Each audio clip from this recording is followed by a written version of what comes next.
Hello viewers, আজকে আমি আপনাদের সঙ্গে শেয়ার করব সংসারের সুখের মূল চাবিকাঠি কী। এটা অনেকেই জিজ্ঞাসা করেন যে কিভাবে সংসার সুখের হয়। কম বেশি সবার সংসারেই কিন্তু সুখ থাকে, সুখটাকে ধরে রাখতে হয়। আসলে এটা কিন্তু কেউ তৈরি করে দেয় না। এখানে কিন্তু সবারই মতের মিল থাকবে না একই মতো। আমরা হাজব্যান্ড ওয়াইফ যারা একসঙ্গে থাকি তাদের কিন্তু বিভিন্ন ফ্যামিলি থেকে আমরা আসি। তারা কিন্তু সবাই সবার মতো পরিবারে বড় হয়। এই জন্য মতের মিল সবসময় একমত হবে এটা কখনোই ভাবা যাবে না। আমাদেরকে দুইজনের মতকে কম বেশি করেই কিন্তু সংসারটাকে সুখী করতে হয়। তো চলেন আমরা কিভাবে সংসারের চাবিকাঠিটা আজকে আপনাদের সঙ্গে দেখাবো। এই যে সুন্দর ডিশটা দেখছেন এটা কিন্তু আমার হাজবেন্ড তৈরি করেছে। ভীষণ মজা হয়েছে। তবে এটার পিছনে আমরা দুজন কিভাবে কাজ করেছি সেটাই দেখাই আপনাদেরকে। এই যে এটা দেখছেন ব্রাসেলস স্প্রাউট বলে এটাকে। আমার হাসব্যান্ড আবার এই ডিশটা খুবই ভালো রান্না করে।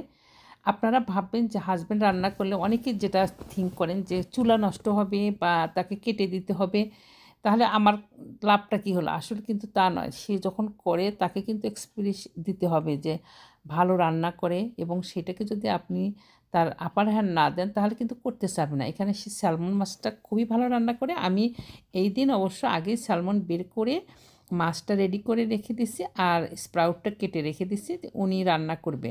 আমি কিন্তু আগেই বসেছিলাম, তারপরেও করি নাই। যেহেতু উনি করতে আগ্রহ হয়, এই আগ্রহটা কিন্তু দিতে হবে, না হলে কিন্তু করতে চাবে না।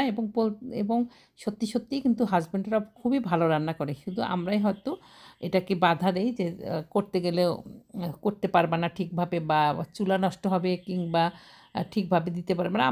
আমরা সঙ্গে থাকি, এই যে দেখেন উনি কিন্তু সব মশলাটা উনিই দিচ্ছে। এই কাজটা কিন্তু আমি শুধু রেডি করে রাখছি আর উনি সুন্দর মতো সব মশলা টশলা দিয়ে তারপরে কিন্তু দেখুন রেডি করছে। এখানে মশলা দেওয়ার মধ্যে দিচ্ছি আমরা রসুনের গুঁড়া। আপনার রসুনের কুচিটাও কিন্তু দেয়া যায়। এখানে গোলমরিচের গুঁড়া দিয়েছে আর একটা সিজনিং সল্ট ইউজ করছি। আর এই মাছটা কিন্তু কিভাবে রান্না করতে হয় এই প্রসেসটা কিন্তু উনি বের করেছে ইউটিউব দেখেই। এটা কিন্তু একেবারে দোকানের মতো সফট থাকবে। আর এই স্যালমন ফিশে কিন্তু ওমেগা 3টা খুবই ভালো থাকে। এটাকে ঠিক রেখে রান্না করতে হয় আর কি।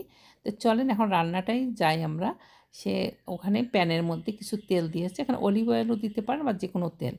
এখানে মাছটার যে পিঠে চামড়া আছে সে পিঠটা কিন্তু নিষ্পাশে দিয়ে মাছটাকে কিন্তু দিতে হয়। তাহলে হয় কি দেখেন, এটার মাছটা প্রসেস অন্য মাছের তুলনায় একেবারে ডিফারেন্ট এবং রান্না হয় খুবই কুইকলি। যার জন্য কিন্তু অফিস থেকে এসেও আপনারা যারা বাইরে কাজ করেন করতে পারবেন আর কি এটা। তো এই মাছটা আমার ছেলেও ভালো রান্না করে। আমার বড় ছেলেও এই মাছটা খুবই ভালো রান্না করে। তো এই মাছটা হয়ে গেলে তারপর আমরা ঢেকে দেবো এবং চুলার জালটা হতে হবে অনেক হাই। আর এখানে লেবু পরিমাণে দিতে হবে অনেক। আমি এখানে কিন্তু অলমোস্ট 1.5 লেবু চিপে নিয়েছি। আর কিছু মশলা নাই, ওই সাধারণ, এখানে কোনো পেঁয়াজ টিয়াজ কিছু দিতে হবে না। মাছটা হাই হিটে 3 মিনিটের মতো রান্না করার পর লেবুটা দিয়ে আবার সুন্দর করে ঢেকে দিতে হবে। আর যদি আপনারা রসুনের গুঁড়া না দেন তাহলে কিন্তু কুচি রসুন এই অবস্থায় দিতে হবে আর কি। দিয়ে সাইড থেকে তেল তুলে এখানে দিতে হয়। দেখেন জালটা কিন্তু হাই জালে করতে হবে আর কি মোটামুটি। আর এখানে কিন্তু কোনোভাবেই মাছটা উল্টায়ে দেওয়া যাবে না। জাস্ট একটুখানি ঢাকা দিলে পরে একদম আলাদা হয়ে যাবে। আর অন্য চুলায় কিন্তু ব্রাসেল স্প্রাউটটাও উনি কিন্তু রান্না করছে। এটাও কিন্তু খুবই ভালো রান্না করে। যেহেতু হেলদি খাবার সবার শরীরের জন্যই ভালো। আর এটাও কিন্তু খুবই হেলদি একটা ভেজিটেবল। এটা দেখতে অনেকটাই আমাদের পাতাকপির একদম ছোট ভার্সন বলতে পারেন আর কি। এখানে এর মধ্যে আমি কিচ্ছু মশলা দেইনি, শুধু একটু লবণ আর রসুন কুচি করে দিয়েছি। খেতে কিন্তু খুবই অসাধারণ। আর এটা যদি আপনারা দোকানে কিনে খেতে যান অনেক দাম পড়ে। আসলে কিন্তু হাসব্যান্ডকে দিয়ে যে কাজটা উনি ভালো করে সেটাকে আপনি প্রশংসা সহকারে করলে তারা করতেও আগ্রহ হয়, বাচ্চারাও কিন্তু খুশি হয়। আর আমাদেরও কিন্তু অনেকটা কাজ কমে। সত্যি সেদিন কিন্তু আমার ভালোই মনে হয়েছে যে অনেকটা রিল্যাক্স। আসলে একটা প্রেশার কাজ করে আপনার রান্না করতে হবে হাসব্যান্ড আসার আগেই। কিন্তু হাসব্যান্ড এসে যদি করলো এই ফাঁকে কিন্তু আমরা অন্য কাজটাও করতে পারি। এই খাবারটা উনি রান্না করেছে অসম্ভব মজার। দেখে মনে হচ্ছে যে রেস্টুরেন্টের খাবারের মতো।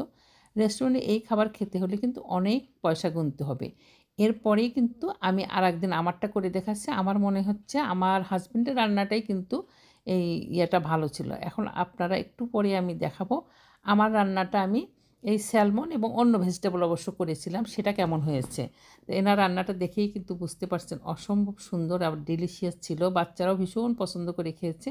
সেদিন আমরা সুন্দর করে রেস্টুরেন্টের মতো একদম ডিশটা সাজিয়ে তারপরে কিন্তু খেয়েছি। ভালো লাগছে, একদম মনে হচ্ছে যে একটা নিজস্ব ফ্যামিলি ডিনার আর কি।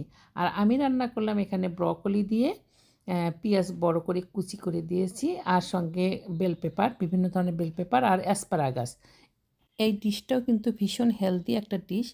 আর এখানে আমি আপনাদের বলবো, সংসার সুখে হয় শুধু রমণীর গুণে না, সংসার সুখের হয় পুরো ফ্যামিলির গুণে, বা হাজব্যান্ড ওয়াইফ দুইজন মিলেই কিন্তু সংসারের গুণ।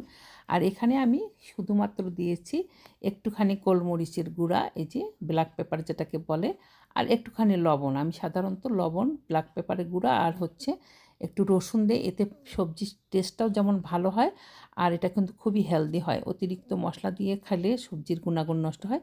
এটা কিন্তু ঠিক এরকম কাঁচা কাঁচা অবস্থায় আমি নামাই ফেলেছি এটা। আর খেতেও কিন্তু খুবই অসাধারণ ছিল। তবে হাজব্যান্ডের রান্না যে খারাপ হয় এটা কিন্তু না, হাজব্যান্ডের রান্নাও কিন্তু অনেক অনেক মজা হয়। তবে আমাদেরকে ধৈর্য সহকারে তাদেরকে আগ্রহ দেখাতে হবে এবং আপনাদেরকে অ্যাপ্রিসিয়েট করতে হবে। অ্যাপ্রিসিয়েট একটা বড় গুণ একটা সংসারকে সুখী রাখার জন্য। তো সংসারের চাবিকাঠি হচ্ছে, সংসার সুখী রাখার জন্য প্রত্যেকটা মানুষের কিন্তু একে অপরের ছাড় দিতে হবে এবং দুজন মিলেই কিন্তু করতে হবে কাজটা। তাতে হয় কি, সংসারের গুণ হয়। হাজব্যান্ডরা কিন্তু অনেক অনেক কাজ করে যেটা আমরা করি না, এবং আমরা অনেক অনেক বেশি কাজ করি অন্য, যেটা ওরা করে না। কিন্তু দুইজনের কম্বাইন্ডই কিন্তু সংসার। কিন্তু সবসময় বলা যাবে না যে আমি বেশি করি সে কম করে, তা কিন্তু নয়। এখানে আমি যে ইয়েটা দেখাচ্ছি, স্যালমনটা, এটাতে কিন্তু আমি করেছি যে গোলমরিচের গুঁড়া দিলাম, আর দিলাম হচ্ছে এই একটু লবণ, আর সিজনিংটা দিয়ে করেছি। এটা কিন্তু আমি ঢেকে দিলাম। আমি কিন্তু এখানে লেবুর রসটা আগে করা, সেই লেবুর রসটা ইউজ করব। আর এখানে আমি গার্লিকটা গার্লিক, এটা হচ্ছে লেবুর রসটা কিন্তু আগে ডিপে করা ছিল। আর আমার এখানে রসুনটা কুচি করে কেটে ঠিক এই মাছের মধ্যে দেবো। এটা কিন্তু দিয়ে তারপরে যখন আর আর অর্ধেকটার মতো হয়ে যাবে, সিদ্ধ অলমোস্ট হওয়ার দিকে, তখন কিন্তু আমরা লেবুটা পুরো ঢেলে দেব, আর সঙ্গে রসুন কুচিটা দেব। দিয়ে কিছুক্ষণ পর ঢেকে দিয়ে আবার ঢেকে দিব। দেওয়ার পর এরা কিন্তু একদম পুরা সিদ্ধ হয়ে যাবে মাছটা অলমোস্ট। এখন কিন্তু আমি মাছের ঢাকনিটা তুলে রেখে সাইডে যে তেলটা থাকবে আর লেবুর রসটা, এটা কিন্তু তুলে তুলে আমাদেরকে উপরে উপরে দিতে হবে। যত দিবেন এখানে মাছটার স্বাদটা পুরা তেল সহ রসুনের স্বাদটা ভিতরে ঢুকে যাবে, আর একদম সফট একটা রান্না হবে। এই রান্নাটা খেতে কিন্তু যেমন ভালো, এটা কিন্তু খুবই হেলদি একটা ডিশ। আর এটাতে কিন্তু অনেক ওমেগা 3 থাকে, হার্টের জন্য যেমন ভালো, শরীরের জন্য ভালো। তবে ওই একটাই কথা, আমাদের কিন্তু সংসার সুখী রাখার জন্য, নিজের হেলথকে ভালো রাখার জন্য আমরা ঘরেই রান্না করব, হাজব্যান্ড ওয়াইফ মিলেই করব। আর বাচ্চাদেরকেও কিন্তু আমরা এরকম রান্নাটা শেখাবো, পরবর্তী জীবনে কাজে লাগবে। আপনাদের জন্য এই ভিডিও ভালো লেগে থাকে প্লিজ চ্যানেলটাকে সাবস্ক্রাইব করে পাশে থাকবেন, আর বন্ধুদের সঙ্গে শেয়ার